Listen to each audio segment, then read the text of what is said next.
Salut, eu sunt Robert și astăzi vom face un retrofit la gurile de ventilație. Avem aici niște guri de ventilație de Passat B7. Ia veniți mai aproape să vă arăt. Punem asta aici. Ia vedeți. Le schimb deoarece ale mele s-au spart. Ia să vedem și celelalte. Așa.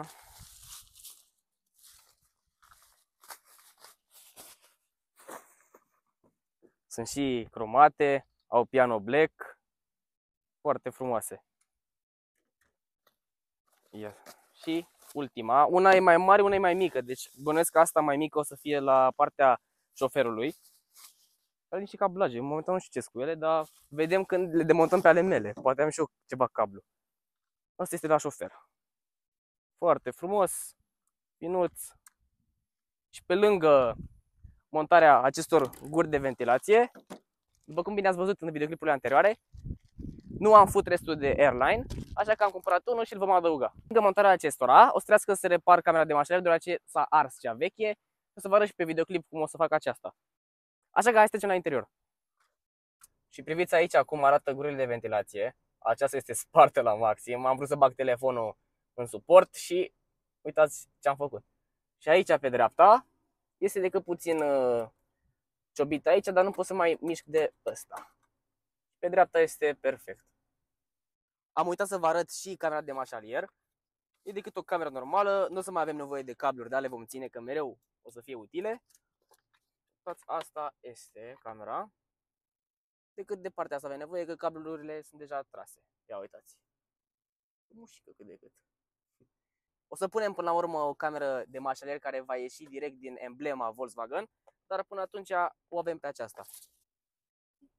Acum haideți să începem să montăm prima oară cea din mijloc.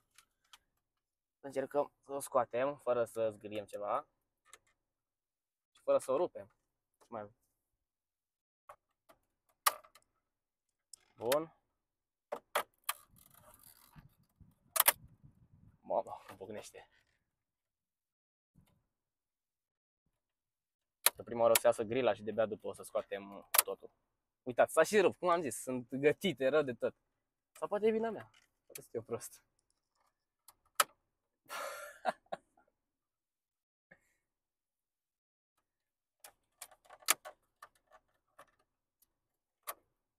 Ia cu rupe de tot. Ca să iasă. Acum trebuie să trag puțin mai tare să scot din clipsuri. Ele cum ar fi sunt unite la mijloc. Măcar am pus și așa până pe lângă alta. Ele sunt unite. Le putem despărți sau să le scoatem dintr-o dată. Într-o bucată, dar nu cred că o să putem face asta. Hai să scot eu asta rapid. Așa. Scoatem și din partea asta, ca să pot apuca mai ușor. Perfect, asta e și cu tot mai bine. Haideți că în final l-am dat de cap. Cred că voi despărți ca să scot mai ușor. Așa. Așa. Ia să-l scot. Bun, asta l-am scos. Scoatem pe ăsta.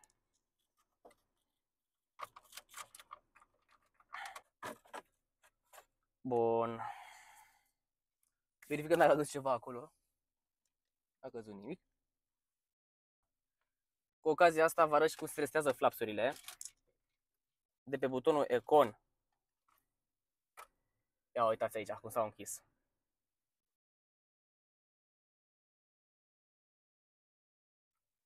Acum haideți să punem cele noi. Să vedem.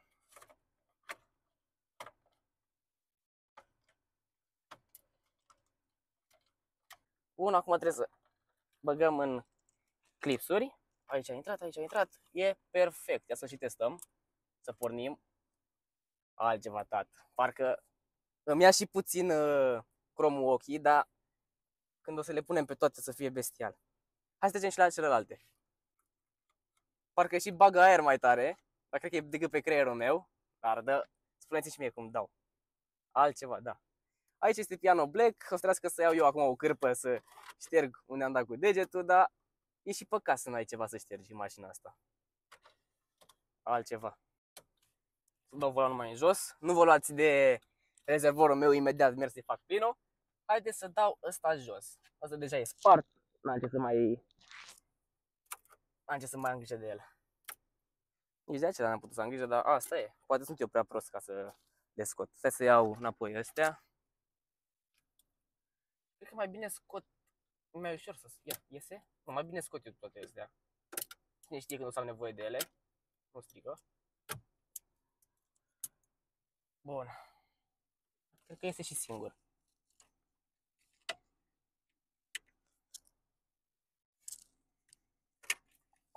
Asta a ieșit foarte ușor. Uitați cum a ajuns să fie asta. Și să intre cel nou.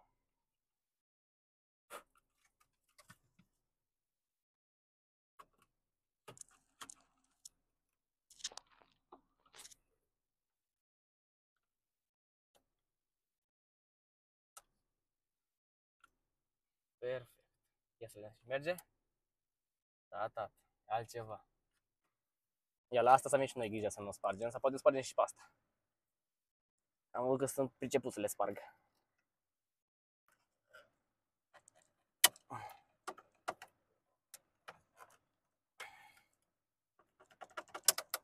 Bun.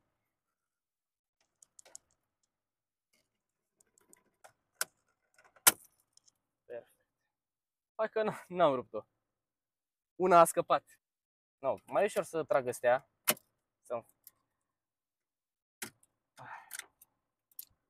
Să-mi fac loc așa. Asta oricum merg puse înapoi. Nu s-au rupt. Asta nu mai merge puse înapoi. Bun.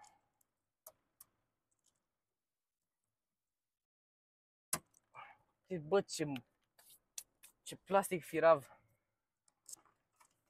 Este mai greu de scos. Și acum haideți să-l punem pe cel nou, din nou. A 3 ore când ai zis asta.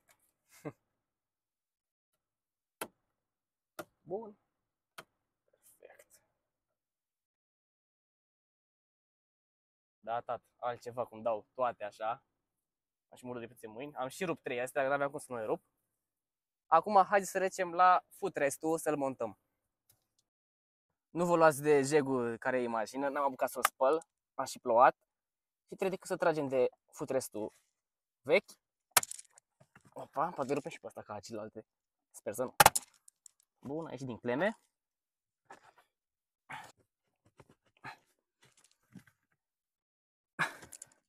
În ce ești pusă, John?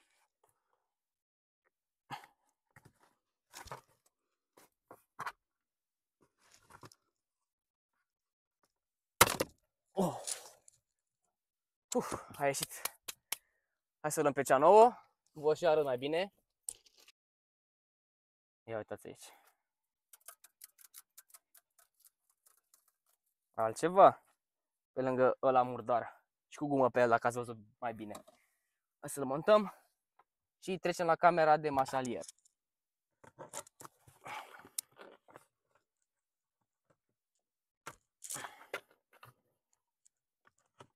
Opa. Alineăm găurile.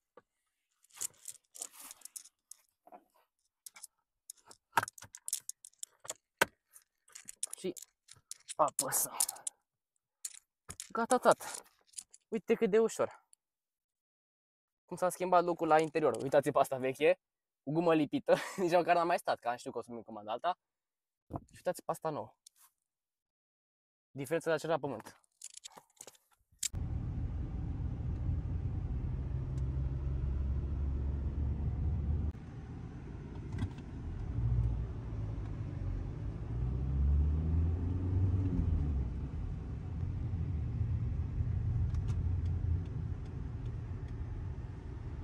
Ne-a prins și ploaia, trebuie să facem o pauză, dar acum am revenit, așa că hai să schimbăm și camera de mașalier. O să deșurubăm prima oară camera. Scoatem suportul ei. Au și ruginit șuruburile de aici. Ia, așa, unul jos. Și asta am dat de tot, pentru că trebuie să dăm asta la o parte. lumina pentru număr. De aceea pe acolo am ascuns eu cablul.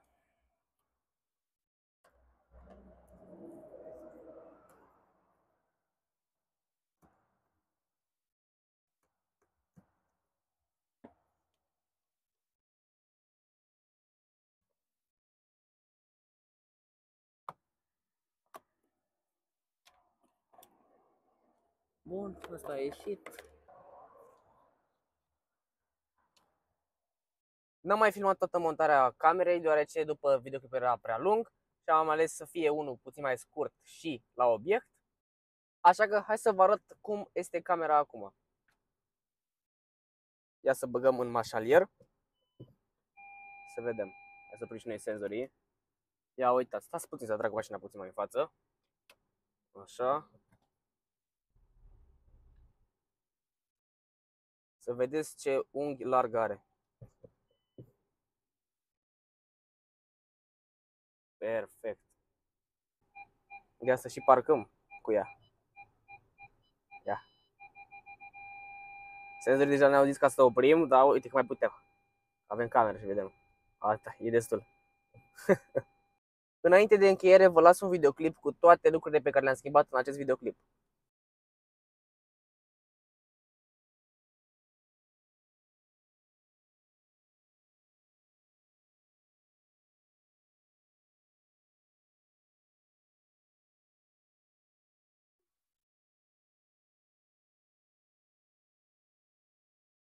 Și cam acesta a fost videoclipul. Nu uitați, dacă v-a plăcut, să dați un like și un subscribe și ne vedem data viitoare. Salut!